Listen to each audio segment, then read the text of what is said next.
Sa disparition avait mobilisé la communauté dominicaine de la Guadeloupe en mai dernier. Sa fille avait fait le voyage depuis la République dominicaine pour faire la lumière sur cette affaire. Belkis Peña de Jesus, 44 ans, n'a plus donné signe de vie depuis le 1er mai 2016.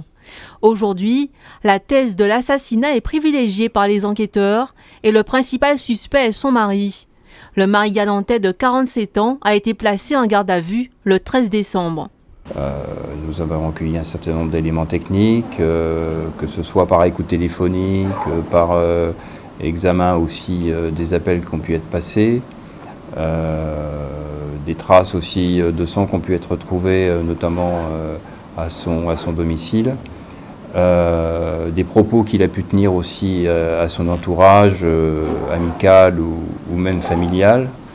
Tous ces éléments, effectivement, nous ont conduit à considérer que cette personne avait une responsabilité certainement plus importante que celle qu'il avait bien voulu dire au départ.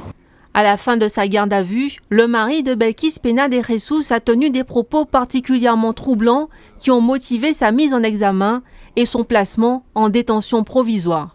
Il a indiqué qu'il était, de manière très résumée, mais en tout cas c'est ce qu'il a voulu dire, possédé depuis sa tendre enfance par le diable, que le diable ne supportait pas qu'il pouvait avoir des relations avec la gente féminine et qu'à chaque fois qu'il avait des relations avec la gente féminine, eh bien, ces relations, ces femmes disparaissaient.